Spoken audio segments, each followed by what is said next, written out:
Lesti Kejora. Dari disepelekan menjadi diva dangdut generasi baru. Namanya siapa sayang? Lesti. Lesti. Ya. Kamu kelas berapa? Kelas 2 SMP. Masih cibi-cibi-cibi. Kamu Lagu apa?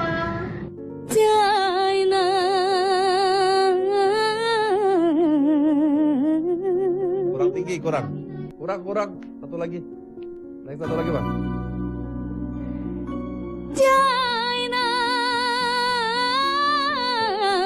Bisa sanggup satu lagi? Naik kursi kayaknya. Dia ini ada. Aduh, senang saya ngeliat kamu. Sejauh ini, tidak ada laporan atau kesaksian publik mengenai Lesti Kejora menjadi korban bullying secara sistematis saat masa sekolah. Namun, ia menerima bully justru saat ia mulai populer. Bully yang ia terima berupa ejekan dari netizen yang memang pada dasarnya tak suka sama Lesti, dengan alasan yang tak jelas, bahkan terkesan konyol. Seperti komentar yang mengatakan, "Suaranya sih bagus, tapi sayang, tampangnya tak menjual." Hal semacam ini banyak dialami public figure, karena di hidup kita pasti ada saja orang yang tak suka.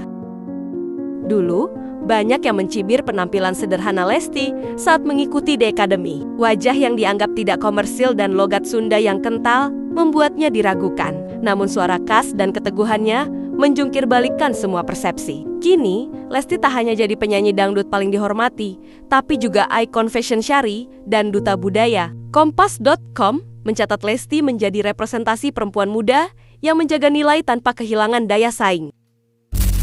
Masa kecil dan lika-liku menuju puncak. Mengutip dari haibunda.com, Lesti pernah bercerita tentang masa kecilnya yang tumbuh dari keluarga sederhana, tinggal di rumah panggung dari anyaman bambu tanpa fasilitas mewah seperti kulkas atau AC, hanya punya kipas angin dan VCD player tua untuk asah bakatnya. Mengawali karir di usia 14 tahun, ia ikut audisi The Academy Bandung 2014 dan meraih tiket emas untuk babak final di Jakarta. Setelah perjuangan yang keras dan tekad yang kuat didukung kualitas vokal yang merdu, akhirnya Lesti menjuarai The Academy 2014. Ia senakin diakui dengan ditunjuk sebagai juri Liga Dangdut Indonesia di tahun 2020. Ini momen yang luar biasa, dari peserta hingga menjadi juri untuk peserta. Tak cukup di belantika musik, ia juga mengembangkan sayapnya di bidang akting dengan membintangi beberapa judul serial TV dan memperluas kariernya di layar kaca. Namun, prahara rumah tangga sempat menerpanya. Ia menerima KDRT dari suaminya di tahun 2021. Saat kasus ini muncul, Lesti mengambil sikap berani dengan melaporkan dan memberi edukasi bahwa kekerasan dalam rumah tangga bukanlah hal tabu yang harus disembunyikan. Singkat cerita, Lesti pun kembali bersatu dengan suaminya untuk membina rumah tangga yang lebih baik. Berikut adalah deretan penghargaan lengkap yang pernah Lesti terima. SCTV Music Awards 2022, kolaborasi paling ngetop feat Rizky Bilar. SCTV Music Awards 2023, penyanyi dangdut paling ngetop. SCTV Music Awards 2023, video klip paling ngetop. SCTV Music Awards 2023, lagu dangdut paling ngetop. SCTV Music Awards 2023, penyanyi Sokmed paling ngetop di lagu Sekali Seumur Hidup. Indonesian Dangdut Awards 2015 sebagai Most Popular Female Newcomer. Indonesian Dangdut Awards 2017 sebagai Most Popular Dangdut Song di lagu Egois. Indonesian Music Awards 2021 Female Artist of the Year. Indonesian Music Awards 2021 Social Media Artist. Indonesia Music Awards 2021 Top Nada Sambung Pribadi. Indonesian Music Awards 2022 Social Media Artist of the Year. Indonesian Music Awards 2024 Social Media Artist of the Year. Indonesia Dangdut Awards 2024 penyanyi dangdut solo wanita terpopuler. Indonesia Dangdut Awards 2024 kolaborasi terpopuler. Indonesia Dangdut Awards 2024 lagu dangdut terpopuler. Indonesian Dangdut Awards 2024 video klip dangdut terpopuler. Anugerah Musik Indonesia 2017 Best Dangdut Solo Artis di lagu Egois. Anugerah Musik Indonesia 2020 Best Dangdut Solo Artis di lagu Tirani. Indonesian Television Awards 2024 sebagai aktris televisi terpopuler. Indonesian Television Awards 2024 di program primetime drama terpopuler. Indonesian Television Awards 2024 sebagai artis terpopuler. Ya ampun, Banyak banget ya penghargaan Lesti, sampai berbusa mulut ini.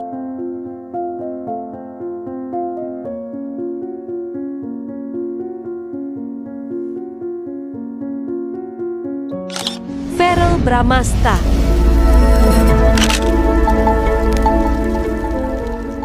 Terlalu tampan untuk tidak terluka.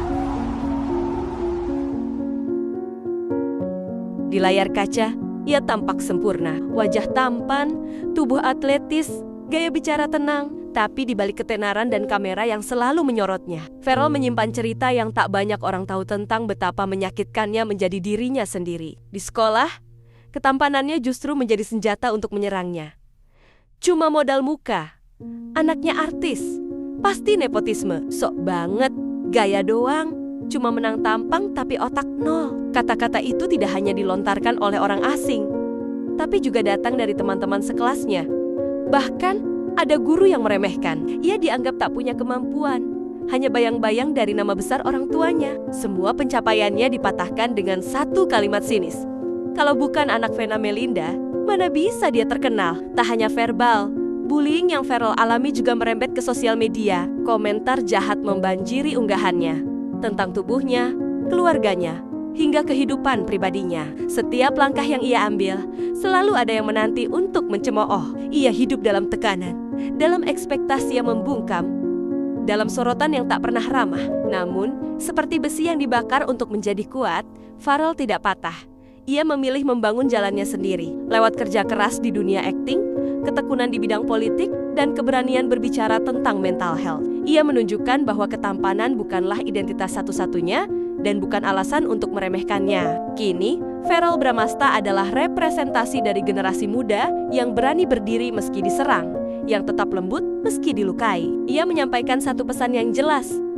Kamu boleh terlihat sempurna, tapi bukan berarti kamu tak punya luka, dan luka itu bukan aib, tapi bagian dari perjalanan menuju Sarwendah.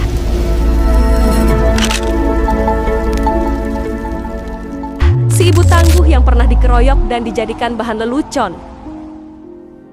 Bayangkan gadis remaja yang hidup di luar negeri. Senyum dan keramahan menjadi kesehariannya. Namun suatu hari, di tengah koridor sekolah, ia tiba-tiba dikeroyok dan dipukuli temannya. Mengutip dari Kompas.com, tidak hanya dipukul, salah seorang temannya merekam aksi pemukulan itu. Mereka menjadikannya bahan tertawaan bagi seisi sekolah. Akibat pemukulan itu, ada darah membasahi pakaian dan tangis diam yang tersimpan rapat di hati. Sarwendah mengatakan, lumayan babak belur dan sempat syok, tapi nggak nangis. Padahal ia bukan anak bandel.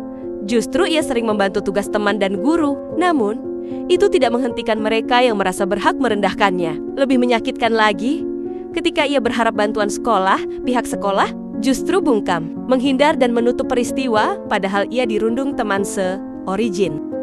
Tapi kisahnya tidak berhenti di sana. Sarwendah bangkit saat menjadi istri Ruben Onsu, ibu dari Thalia dan Tania. Namun kejadian itu masih tertanam dalam hatinya. Ia belajar untuk menghadapi hasutan haters, mengurus keluarga, dan memperkuat mental anak-anaknya. Sarwendah kini bukan hanya bertahan.